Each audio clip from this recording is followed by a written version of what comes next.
भगवत गीता साक्षात भगवान की वाणी है। यह अर्जुन और भगवान श्री कृष्ण के बीच में हुआ दैवी संवाद है। ये संवाद आज से 5000 वर्ष पूर्व कुरुक्षेत्र नामक स्थान पर हुआ।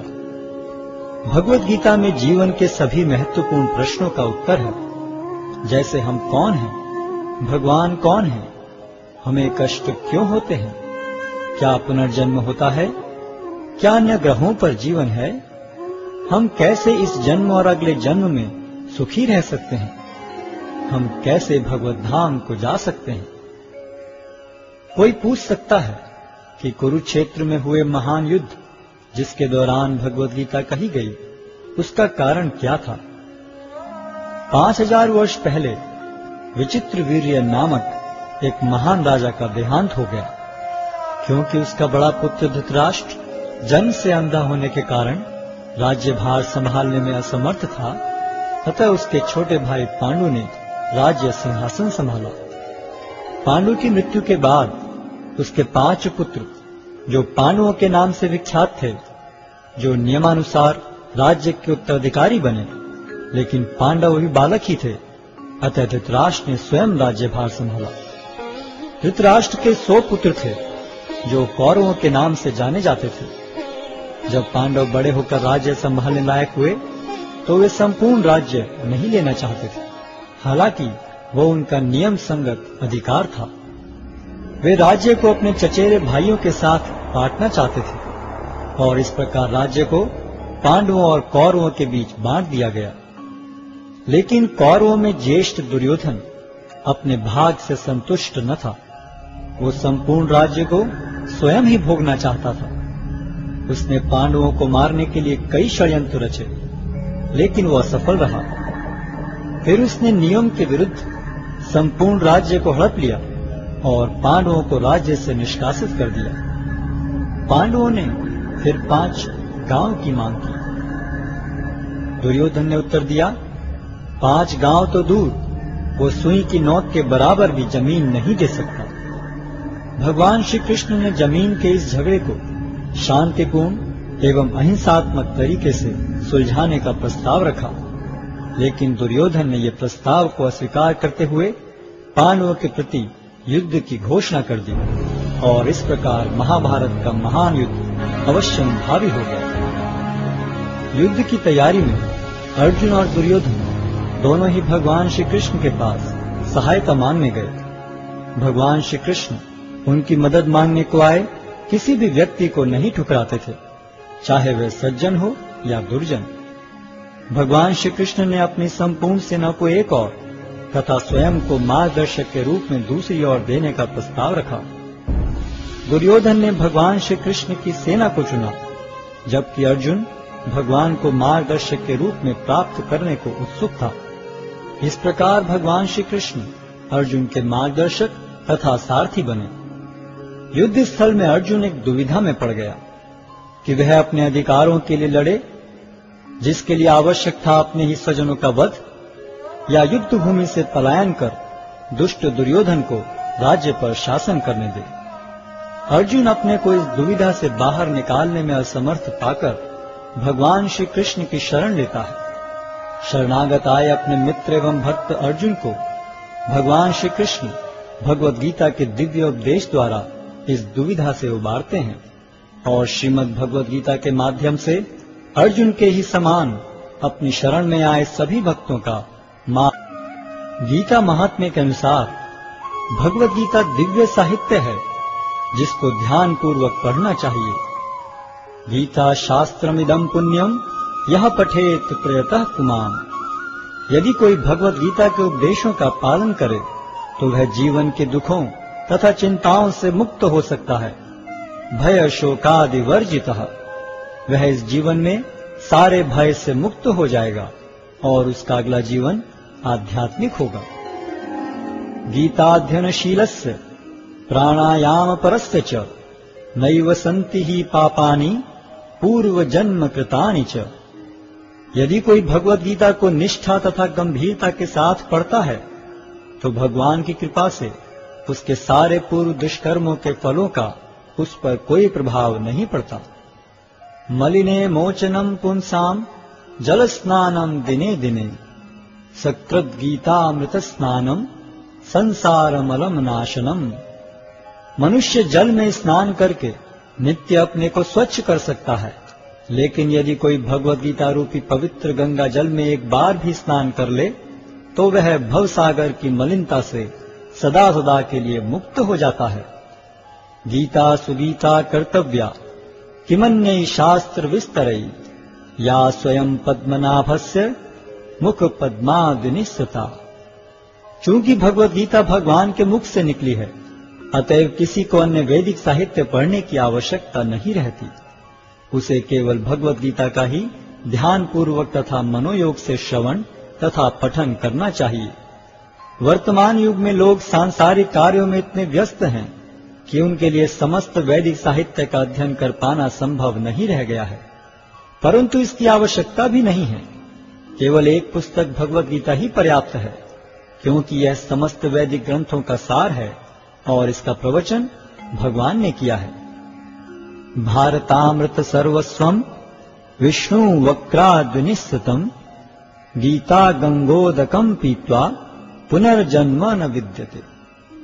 जो गंगा जल पीता है उसे मुक्ति मिलती है, अतएव उसके लिए क्या कहा जाए जो भगवद गीता का अमृत पान करता हो। सर्वोपनिषदो गावो दोग्धा गोपाल नंदनः पार्थो वत्सः सुधीर भोक्ता दुग्धम गीतामृतम महत्। यह गीतोपनिषद भगवद गीता जो समस्त उपनिषदों का सार है, गाय के तुल्य है और ग्वाल बाल के रूप में विख्यात भगवान कृष्ण इस गाय को दुह रहे हैं। अर्जुन बछड़े के समान है और सारे विद्वान तथा शुद्ध भक्त भगवद गीता के अमृतमय दूध का पान करने वाले हैं। एकम शास्त्रम देवकी पुत्र गीतम एको देवो देवकी पुत्र एव एको मंत्रस्य तस्य नामानि यानि कर्माप्येकम तस्य देवस्य सेवा। आज के युग में लोग एक शास्त्र, एक ईश्वर, एक धर्म तथा एक वृत्ति के लिए अत्यंत उत्सुक हैं। अतएव एकम शास्त्रम देवकी पुत्र गीतम, केवल एक शास्त्र भगवद गीता हो जो सारे विश्व के लिए हो। एको देवो देवकी पुत्र एव, सारे विश्व के लिए एक ईश्वर हो श्री कृष्ण। एको मंत्रस्य तस्य नामानि यानि, और एक मंत्र एक प्रार्थना हो उनके नाम का कीर्तन। हरे कृष्ण कृष्ण कृष्ण हरे हरे, हरे राम राम राम हरे हरे। कर्माप्येकम तस्य देवस्य सेवा, और केवल एक ही कार्य हो, भगवान की सेवा।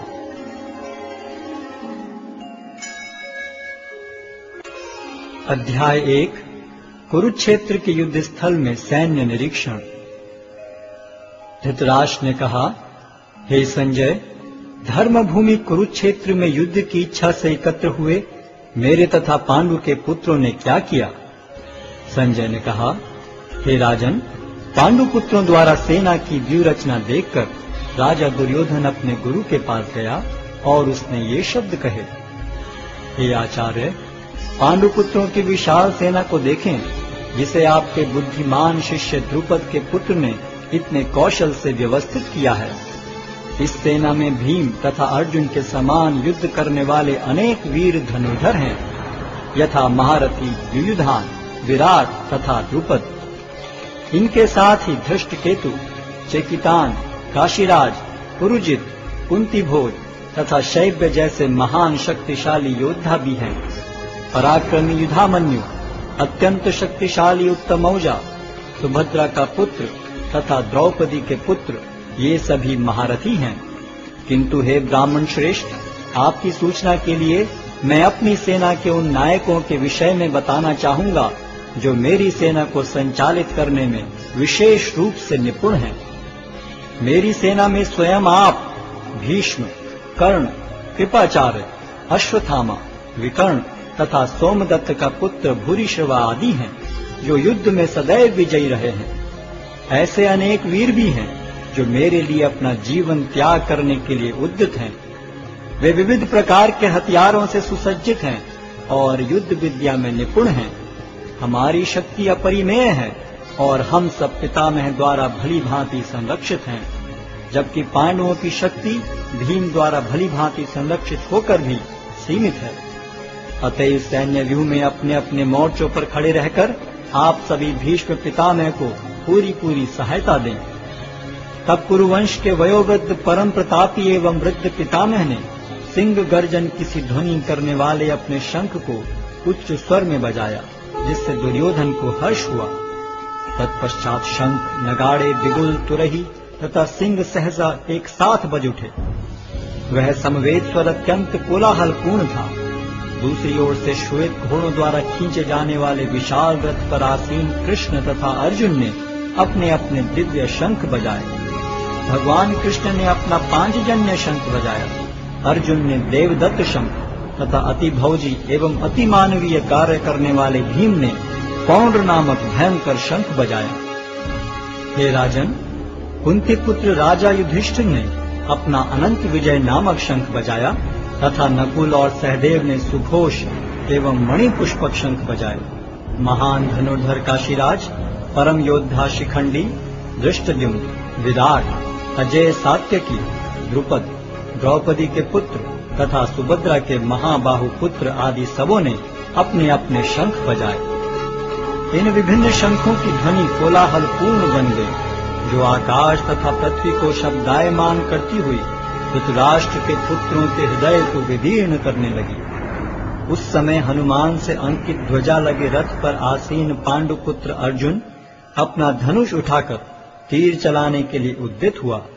हे राजन, धृतराष्ट्र के पुत्रों को व्यूह में खड़ा देखकर अर्जुन ने श्री कृष्ण से ये वचन कहे। अर्जुन ने कहा, हे अच्युत, कृपा करके मेरा रथ दोनों सेनाओं के बीच ले चलें, जिससे मैं यहाँ उपस्थित युद्ध की अभिलाषा रखने वालों को और शस्त्रों की इस महान परीक्षा में जिनसे मुझे संघर्ष करना है उन्हें देख सकूं। मुझे उन लोगों को देखने दीजिए जो यहाँ पर धृतराष्ट्र के दुर्बुद्धि पुत्र दुर्योधन को प्रसन्न करने की इच्छा से लड़ने के लिए आए हुए हैं। संजय ने कहा, हे भरतवंशी, अर्जुन द्वारा इस प्रकार संबोधित किए जाने पर भगवान कृष्ण ने दोनों दलों के बीच में उस उत्तम रथ को लाकर खड़ा कर दिया। भीष्म, द्रोण तथा विश्व भर के अन्य समस्त राजाओं के सामने भगवान ने कहा कि हे पार्थ, यहाँ पर एकत्र सारे कुरुओं को देखो। अर्जुन ने वहां पर दोनों पक्षों की सेनाओं के मध्य में अपने चाचा ताऊओं, पितामहों, गुरुओं, मामाओं, भाइयों, पुत्रों, पौत्रों, मित्रों, ससुरों और शुभ चिंतकों को भी देखा। जब कुंती पुत्र अर्जुन ने मित्रों तथा संबंधियों की इन विभिन्न श्रेणियों को देखा तो वह करुणा से अभिभूत हो गया और इस प्रकार बोला। अर्जुन ने कहा, हे कृष्ण, इस प्रकार युद्ध की इच्छा रखने वाले अपने मित्रों तथा संबंधियों को अपने समक्ष उपस्थित देखकर मेरे शरीर के अंग कांप रहे हैं और मेरा मुख सूखा जा रहा है।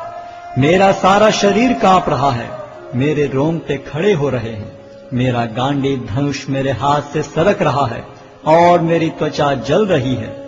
मैं यहाँ अब और अधिक खड़ा रहने में असमर्थ हूँ। मैं अपने को भूल रहा हूँ और मेरा सिर चकरा रहा है। हे कृष्ण, मुझे तो केवल अमंगल के कारण दिख रहे हैं। हे कृष्ण, इस युद्ध में अपने ही स्वजनों का वध करने से न तो मुझे कोई अच्छाई दिखती है और न मैं उससे किसी प्रकार की विजय, राज्य या सुख की इच्छा रखता हूँ। हे गोविंद, हमें राज्य, सुख अथवा इस जीवन से क्या लाभ, क्योंकि जिन सारे लोगों के लिए हम उन्हें चाहते हैं वे ही इस युद्ध भूमि में खड़े हैं। हे मधुसूदन, जब गुरुजन, पितृगण, पुत्रगण, पितामह, मामा, ससुर, पौत्रगण, साले तथा अन्य सारे संबंधी अपना अपना धन एवं प्राण देने के लिए तत्पर हैं और मेरे समक्ष खड़े हैं, तो फिर मैं इन सब को क्यों मारना चाहूंगा, भले ही वे मुझे क्यों न मार डालें। हे जीवों के पालक, मैं इन सबों से लड़ने को तैयार नहीं, भले ही बदले में मुझे तीनों लोग क्यों न मिलते हों। इस पृथ्वी की तो बात ही छोड़ दें। भला धृतराष्ट्र के पुत्रों को मारकर हमें कौन सी प्रसन्नता मिलेगी। यदि हम ऐसे आतताइयों का वध करते हैं तो हम पर पाप चढ़ेगा अतः यह उचित नहीं होगा कि हम धृतराष्ट्र के पुत्रों तथा उनके मित्रों का वध करें। हे लक्ष्मीपति कृष्ण, इससे हमें क्या लाभ होगा और अपने ही कुटुंबियों को मारकर हम किस प्रकार सुखी हो सकते हैं। हे जनार्दन, यद्यपि लोक से अभिभूत चित्त वाले ये लोग अपने परिवार को मारने या अपने मित्रों से द्रोह करने में कोई दोष नहीं देखते, किंतु हम लोग जो परिवार के विनष्ट करने में अपराध देख सकते हैं, ऐसे पाप कर्मों में क्यों प्रवृत्त हों। कुल का नाश होने पर सनातन कुल परंपरा नष्ट हो जाती है और इस तरह शेष कुल भी अधर्म में प्रवृत्त हो जाता है। हे कृष्ण, जब कुल में अधर्म प्रमुख हो जाता है तो कुल की स्त्रियां दूषित हो जाती हैं और स्त्रीत्व के पतन से हे वृष्णिवंशी अवांछित संतानें उत्पन्न होती हैं। अवांछित संतानों की वृद्धि से निश्चय ही परिवार के लिए तथा पारिवारिक परंपरा को विनष्ट करने वालों के लिए नारकीय जीवन उत्पन्न होता है। ऐसे पतित कुलों के पुरखे गिर जाते हैं, क्योंकि उन्हें जल तथा पिंडदान देने की क्रियाएं समाप्त हो जाती हैं। जो लोग कुल परंपरा को विनष्ट करते हैं और इस तरह अवांछित संतानों को जन्म देते हैं, उनके दुष्कर्मों से समस्त प्रकार की सामुदायिक योजनाएं तथा पारिवारिक कल्याण कार्य विनष्ट हो जाते हैं। हे प्रजापालक कृष्ण, मैंने गुरु परंपरा से सुना है कि जो लोग कुल धर्म का विनाश करते हैं वे सदैव नरक में वास करते हैं। ओहो, कितने आश्चर्य की बात है कि हम सब जघन्य पाप कर्म करने के लिए उद्यत हो रहे हैं। राज्य सुख भोगने की इच्छा से प्रेरित होकर हम अपने ही संबंधियों को मारने पर तुले हैं। यदि शस्त्रधारी धृतराष्ट्र के पुत्र मुझ निहत्थे तथा रणभूमि में प्रतिरोध न करने वाले को मारें तो यह मेरे लिए श्रेयस्कर होगा। संजय ने कहा, युद्ध भूमि में इस प्रकार कहकर अर्जुन ने अपना धनुष तथा बाण एक ओर रख दिया और शोक संतप्त चित्त से रथ के आसन पर बैठ गया।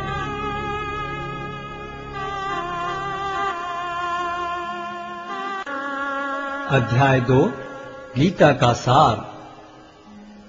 संजय ने कहा, करुणा से व्याप्त शोकयुक्त अश्रुपूरित नेत्रों वाले अर्जुन को देखकर मधुसूदन कृष्ण ने ये शब्द कहे। श्री भगवान ने कहा, हे अर्जुन, तुम्हारे मन में यह कलमश आया कैसे? यह उस मनुष्य के लिए तनिक भी अनुकूल नहीं है जो जीवन के मूल्य को जानता हो। इससे उच्च लोक की नहीं अपितु अपयश की प्राप्ति होती है। हे प्रतापुत्र, इस हीन नपुंसकता को प्राप्त मत हो, यह तुम्हें शोभा नहीं देती। हे शत्रुओं के दमन करता, हृदय की शुद्ध दुर्बलता को त्याग कर युद्ध के लिए खड़े हो। अर्जुन ने कहा, हे शत्रुहंता, हे मधुसूदन, मैं युद्ध भूमि में किस तरह भीष्म तथा द्रोण जैसे पूजनीय व्यक्तियों पर उलटकर बाण चलाऊंगा। ऐसे महापुरुषों को जो मेरे गुरु हैं, उन्हें मारकर जीने की अपेक्षा इस संसार में भीख मांगकर खाना अच्छा है। भले ही वे सांसारिक लाभ के इच्छुक हों, किंतु हैं तो गुरुजन ही। यदि उनका वध होता है तो हमारे द्वारा भोग्य प्रत्येक वस्तु उनके रक्त से सनी होगी। हम यह भी नहीं जानते कि हमारे लिए क्या श्रेष्ठ है, उनको जीतना या उनके द्वारा जीते जाना। यदि हम धृतराष्ट्र के पुत्रों का वध कर देते हैं तो हमें जीवित रहने की आवश्यकता नहीं है, फिर भी वे युद्ध भूमि में हमारे समक्ष खड़े हैं। अब मैं अपनी कृपण दुर्बलता के कारण अपना कर्तव्य भूल गया हूँ और सारा धैर्य खो चुका हूँ। ऐसी अवस्था में मैं आपसे पूछ रहा हूँ कि जो मेरे लिए श्रेयस्कर हो उससे निश्चित रूप से बताएं। अब मैं आपका शिष्य हूँ और आपका शरणागत हूँ, कृपया मुझे उपदेश दें। मुझे ऐसा कोई साधन नहीं दिखता जो मेरी इंद्रियों को सुखाने वाले इस शोक को दूर कर सके। स्वर्ग पर देवताओं के अधिपत्य की तरह इस धन धान्य संपन्न सारी पृथ्वी पर निष्कंटक राज्य प्राप्त करके भी मैं इस शोक को दूर नहीं कर सकूंगा। संजय ने कहा, इस प्रकार कहने के बाद शत्रुओं का दमन करने वाला अर्जुन कृष्ण से बोला, हे गोविंद, मैं युद्ध नहीं करूंगा, और चुप हो गया। हे भरतवंशी धृतराष्ट्र, उस समय दोनों सेनाओं के मध्य शोकमग्न अर्जुन से कृष्ण ने मानो हंसते हुए ये शब्द कहे। श्री भगवान ने कहा, तुम पांडित्यपूर्ण वचन करते हुए उनके लिए शोक कर रहे हो जो शोक करने योग्य नहीं हैं। जो विद्वान होते हैं वे न तो जीवित के लिए न ही मृत के लिए शोक करते हैं। ऐसा कभी नहीं हुआ कि मैं न रहा हूं या तुम न रहे हो, अथवा ये समस्त राजा न रहे हों, और न ऐसा है कि भविष्य में हम लोग नहीं रहेंगे। जिस प्रकार शरीरधारी आत्मा इस शरीर में बाल्यावस्था से तरुणावस्था में और फिर वृद्धावस्था में निरंतर अग्रसर होता रहता है, उसी प्रकार मृत्यु होने पर आत्मा दूसरे शरीर में चला जाता है। धीर व्यक्ति ऐसे परिवर्तन से मोह को प्राप्त नहीं होता। हे कुंती पुत्र, सुख तथा दुख का क्षणिक उदय तथा कालक्रम में उनका अंतर्धान होना सर्दी तथा गर्मी की ऋतुओं के आने जाने के समान है। हे भरतवंशी, वे इंद्रिय बोध से उत्पन्न होते हैं और मनुष्य को चाहिए कि अविचल भाव से उनको सहन करना सीखे। हे पुरुष श्रेष्ठ अर्जुन, जो पुरुष सुख तथा दुख में विचलित नहीं होता और इन दोनों में संभाव रखता है, वह निश्चित रूप से मुक्ति के योग्य है। तत्वदर्शियों ने यह निष्कर्ष निकाला है कि असत का तो कोई चिरस्थायित्व नहीं है, किंतु सत अपरिवर्तनीय रहता है। उन्होंने इन दोनों की प्रकृति के अध्ययन द्वारा यह निष्कर्ष निकाला है। जो सारे शरीर में व्याप्त है उसे ही तुम अविनाशी समझो। उस अव्यय आत्मा को नष्ट करने में कोई भी समर्थ नहीं है। अविनाशी, अप्रमेय तथा शाश्वत जीव के भौतिक शरीर का अंत अवश्यम भावी है। अतः हे भरतवंशी, युद्ध करो। जो इस जीवात्मा को मारने वाला समझता है तथा जो इसे मरा हुआ समझता है, वे दोनों ही अज्ञानी हैं, क्योंकि आत्मा न तो मरता है और न मारा जाता है। आत्मा के लिए किसी भी काल में न तो जन्म है न मृत्यु। वह न तो कभी जन्मा है, न जन्म लेता है और न जन्म लेगा। वह अजन्मा, नित्य, शाश्वत तथा पुरातन है। शरीर के मारे जाने पर वह मारा नहीं जाता। हे पार्थ, जो व्यक्ति यह जानता है कि आत्मा अविनाशी, अजन्मा, शाश्वत तथा अव्यय है, वह भला किसी को कैसे मार सकता है या मरवा सकता है। जिस प्रकार मनुष्य पुराने वस्त्रों का त्याग कर नए वस्त्र धारण करता है, उसी प्रकार आत्मा पुराने तथा व्यर्थ के शरीरों को त्याग कर नवीन भौतिक शरीर धारण करता है। यह आत्मा न तो कभी किसी शस्त्र द्वारा खंड खंड किया जा सकता है, न अग्नि द्वारा जलाया जा सकता है, न जल द्वारा भिगोया या वायु द्वारा सुखाया जा सकता है। यह आत्मा अखंडित तथा अघुलनशील है। इसे न तो जलाया जा सकता है, न ही सुखाया जा सकता है। यह शाश्वत, सर्वव्यापी, अविकारी, स्थिर तथा सदैव एक सा रहने वाला है। यह आत्मा अव्यक्त, अकल्पनीय तथा अपरिवर्तनीय कहा जाता है। यह जानकर तुम्हें शरीर के लिए शोक नहीं करना चाहिए। किंतु यदि तुम यह सोचते हो कि आत्मा अथवा जीवन का लक्षण सदा जन्म लेता है तथा सदा मरता है, तो भी हे महाबाहु, तुम्हारे शोक करने का कोई कारण नहीं है। जिसने जन्म लिया है उसकी मृत्यु निश्चित है और मृत्यु के पश्चात पुनर्जन्म भी निश्चित है। अतः अपने अपरिहार्य कर्तव्य पालन में तुम्हें शोक नहीं करना चाहिए। सारे जीव प्रारंभ में अव्यक्त रहते हैं, मध्य अवस्था में व्यक्त होते हैं और विनष्ट होने पर पुनः अव्यक्त हो जाते हैं। अतः शोक करने की क्या आवश्यकता है।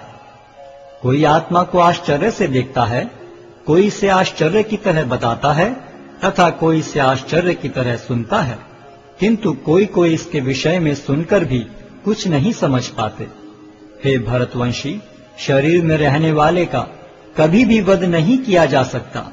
अतः तुम्हें किसी भी जीव के लिए शोक करने की आवश्यकता नहीं है। क्षत्रिय होने के नाते अपने विशिष्ट धर्म का विचार करते हुए तुम्हें जानना चाहिए कि धर्म के लिए युद्ध करने से बढ़कर तुम्हारे लिए अन्य कोई कार्य नहीं है। अतः तुम्हें संकोच करने की कोई आवश्यकता नहीं है। हे पार्थ, वे क्षत्रिय सुखी हैं जिन्हें ऐसे युद्ध के अवसर अपने आप प्राप्त होते हैं। जिससे उनके लिए स्वर्ग लोक के द्वार खुल जाते हैं। किंतु यदि तुम युद्ध करने के स्वधर्म को संपन्न नहीं करते तो तुम्हें निश्चित रूप से अपने कर्तव्य की उपेक्षा करने का पाप लगेगा और तुम योद्धा के रूप में भी अपना यश खो दोगे। लोग सदैव तुम्हारे अपयश का वर्णन करेंगे और सम्मानित व्यक्ति के लिए अपयश तो मृत्यु से भी बढ़कर है। जिन जिन महान योद्धाओं ने तुम्हारे नाम तथा यश को सम्मान दिया है, वे सोचेंगे कि तुमने डर के मारे युद्ध भूमि छोड़ दी है और इस तरह वे तुम्हें तुच्छ मानेंगे। तुम्हारे शत्रु अनेक प्रकार के कटु शब्दों से तुम्हारा वर्णन करेंगे और तुम्हारी सामर्थ्य का उपहास करेंगे। तुम्हारे लिए इससे दुखदाई और क्या हो सकता है। हे कुंती पुत्र, तुम यदि युद्ध में मारे जाओगे तो स्वर्ग प्राप्त करोगे, या यदि तुम जीत जाओगे तो पृथ्वी के साम्राज्य का भोग करोगे। अतः दृढ़ संकल्प करके खड़े हो और युद्ध करो। तुम सुख या दुख, हानि या लाभ, विजय या पराजय का विचार किए बिना युद्ध के लिए युद्ध करो। ऐसा करने पर तुम्हें कोई पाप नहीं लगेगा। यहाँ मैंने वैश्लेषिक अध्ययन द्वारा इस ज्ञान का वर्णन किया है। अब निष्काम भाव से कर्म करना बता रहा हूँ, उसे सुनो। हे प्रताप पुत्र, तुम यदि ऐसे ज्ञान से कर्म करोगे तो तुम कर्मों के बंधन से अपने को मुक्त कर सकते हो। इस प्रयास में न तो हानि होती है न ही ह्रास, अपितु इस पथ पर की गई अल्प प्रगति भी महान भय से रक्षा कर सकती है। जो इस मार्ग पर चलते हैं वे प्रयोजन में दृढ़ रहते हैं और उनका लक्ष्य भी एक होता है। हे कुरुनंदन, जो दृढ़ प्रतिज्ञ नहीं है उनकी बुद्धि अनेक शाखाओं में विभक्त रहती है। अल्पज्ञानी मनुष्य वेदों के उन अलंकारिक शब्दों के प्रति अत्यधिक आसक्त रहते हैं जो स्वर्ग की प्राप्ति, अच्छे जन्म, शक्ति इत्यादि के लिए विविध सकाम कर्म करने की संस्तुति करते हैं। इंद्रिय तृप्ति तथा ऐश्वर्य में जीवन की अभिलाषा के कारण वे कहते हैं कि इससे बढ़कर और कुछ नहीं है। जो लोग इंद्रिय भोग तथा भौतिक ऐश्वर्य के प्रति अत्यधिक आसक्त होने से ऐसी वस्तुओं से मोहग्रस्त हो जाते हैं, उनके मनों में भगवान के प्रति भक्ति का दृढ़ निश्चय नहीं होता। वेदों में मुख्यतः प्रकृति के तीनों गुणों का वर्णन हुआ है। हे अर्जुन, इन तीनों गुणों से ऊपर उठो, समस्त द्वैतों और लाभ तथा सुरक्षा की सारी चिंताओं से मुक्त होकर आत्मपरायण बनो। एक छोटे से कूप का सारा कार्य एक विशाल जलाशय से तुरंत पूरा हो जाता है। इसी प्रकार वेदों के आंतरिक तात्पर्य जानने वाले को उनके सारे प्रयोजन सिद्ध हो जाते हैं। तुम्हें अपना कर्म करने का अधिकार है, किंतु कर्म के फलों के तुम अधिकारी नहीं हो। तुम न तो कभी अपने आप को अपने कर्मों के फलों का कारण मानो, न ही कर्म न करने में कभी आसक्त हो। हे अर्जुन, जय अथवा पराजय की समस्त आसक्ति त्याग कर समभाव से अपना कर्म करो, ऐसी समता योग कहलाती है। हे धनंजय, भक्ति के द्वारा समस्त गर्हित कर्मों से दूर रहो और उसी भाव से भगवान की शरण ग्रहण करो। जो व्यक्ति अपने सकाम कर्म फलों को भोगना चाहते हैं वे कृपण हैं। भक्ति में संलग्न मनुष्य इस जीवन में ही अच्छे तथा बुरे कार्यों से अपने को मुक्त कर लेता है। अतः योग के लिए प्रयत्न करो, क्योंकि सारा कार्य कौशल यही है। इस तरह भगवत भक्ति में लगे रहकर बड़े बड़े ऋषि, मुनि अथवा भक्तगण अपने आप को इस भौतिक संसार में कर्म के फलों से मुक्त कर लेते हैं। इस प्रकार वे जन्म मृत्यु के चक्र से छूट जाते हैं और भगवान के पास जाकर उस अवस्था को प्राप्त करते हैं जो समस्त दुखों से परे है। जब तुम्हारी बुद्धि मोह रूपी सघन वन को पार कर जाएगी तो तुम सुने हुए तथा सुनने योग्य सब के प्रति अन्य मनस्क हो जाओगे। जब तुम्हारा मन वेदों की अलंकारमयी भाषा से विचलित न हो और वह आत्म साक्षात्कार की समाधि में स्थिर हो जाए, तब तुम्हें दिव्य चेतना प्राप्त हो जाएगी।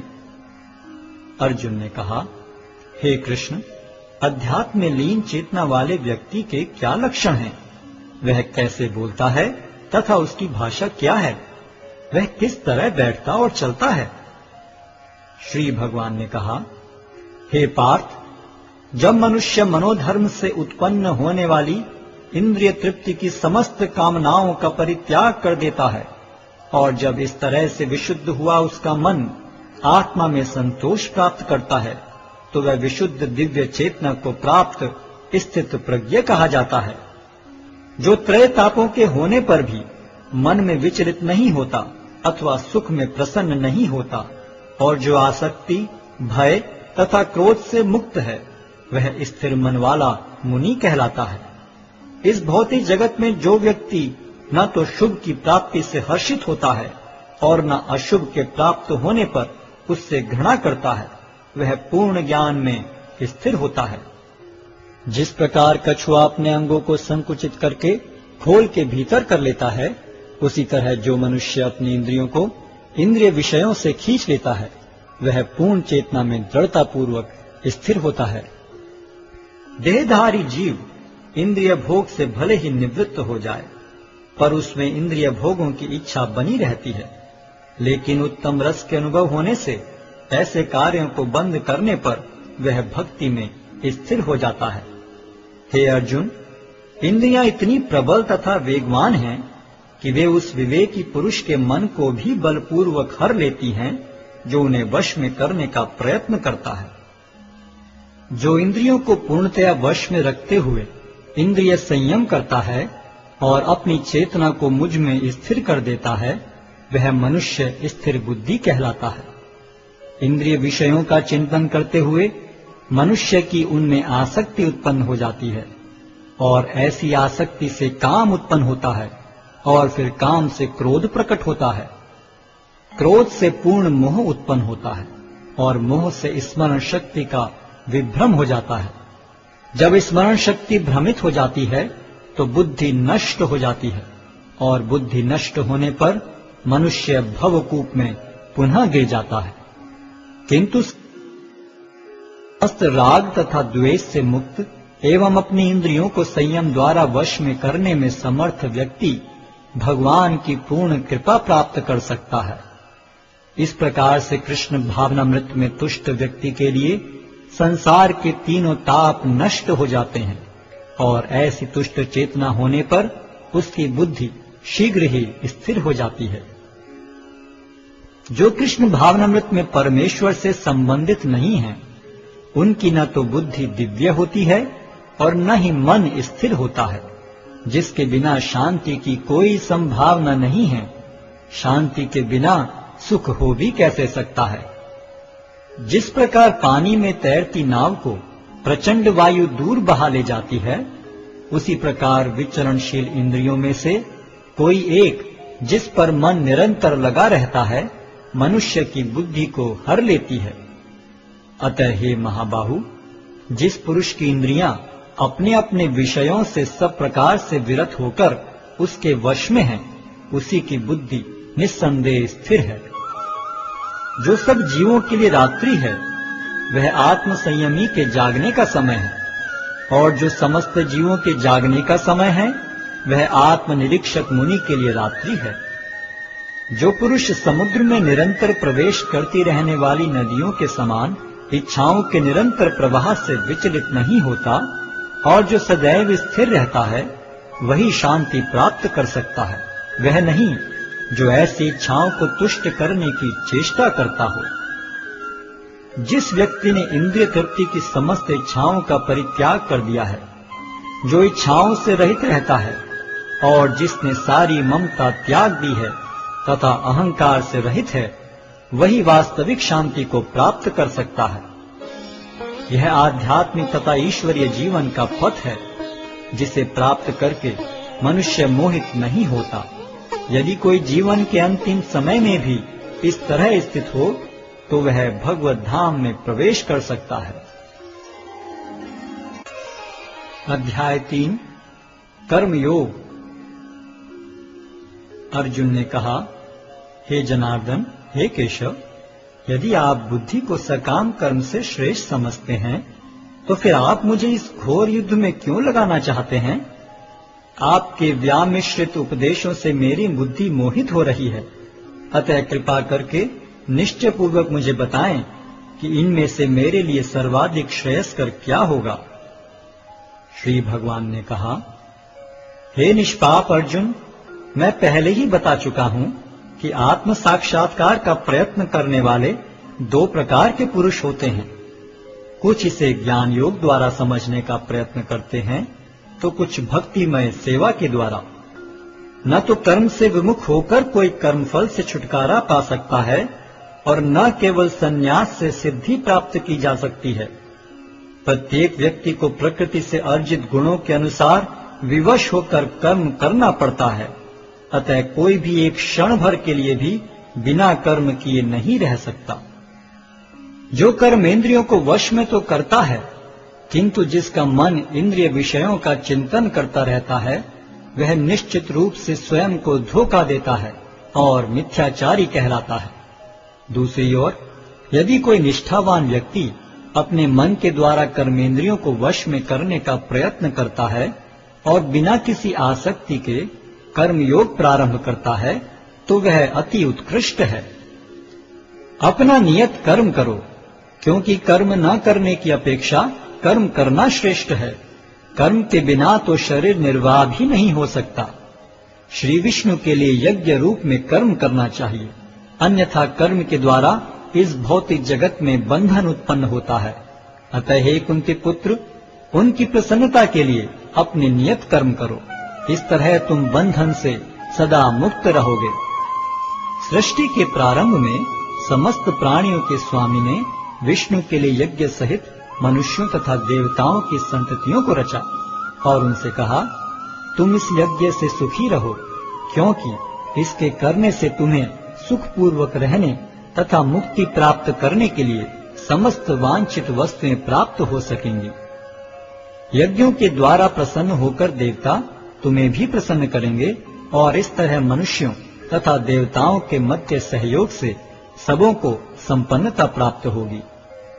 जीवन की विभिन्न आवश्यकताओं की पूर्ति करने वाले विभिन्न देवता यज्ञ संपन्न होने पर प्रसन्न होकर तुम्हारी सारी आवश्यकताओं की पूर्ति करेंगे, किंतु जो इन उपहारों को देवताओं को अर्पित किए बिना भोगता है, वह निश्चित रूप से चोर है।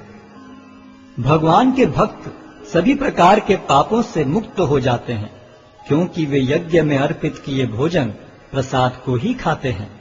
अन्य लोग जो अपने इंद्रिय सुख के लिए भोजन बनाते हैं, वे निश्चित रूप से पाप खाते हैं। सारे प्राणी अन्न पर आश्रित हैं, जो वर्षा से उत्पन्न होता है। वर्षा यज्ञ संपन्न करने से होती है और यज्ञ नियत कर्मों से उत्पन्न होता है। वेदों में नियमित कर्मों का विधान है और ये वेद साक्षात श्री भगवान से प्रकट हुए हैं। फलतः सर्वव्यापी ब्रह्म यज्ञ कर्मों में सदा स्थित रहता है। हे प्रिय अर्जुन, जो मानव जीवन में इस प्रकार वेदों द्वारा स्थापित यज्ञ चक्र का पालन नहीं करता, वह निश्चय ही पाप में जीवन व्यतीत करता है। ऐसा व्यक्ति केवल इंद्रियों की तुष्टि के लिए व्यर्थ ही जीवित रहता है।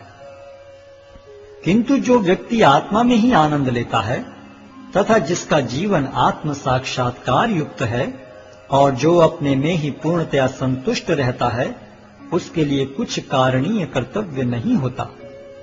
स्वरूप सिद्ध व्यक्ति के लिए न तो अपने नियत कर्मों को करने की आवश्यकता रह जाती है, न ऐसा कर्म न करने का कोई कारण ही रह जाता है। उसे किसी अन्य जीव पर निर्भर रहने की आवश्यकता भी नहीं रह जाती। अतः कर्मफल में आसक्त हुए बिना मनुष्य को अपना कर्तव्य समझकर निरंतर कर्म करते रहना चाहिए, क्योंकि अनासक्त होकर कर्म करने से उसे पर ब्रह्म की प्राप्ति होती है। जनक जैसे राजाओं ने केवल नियत कर्मों को करने से ही सिद्धि प्राप्त की। अतः सामान्य जनों को शिक्षित करने की दृष्टि से तुम्हें कर्म करना चाहिए।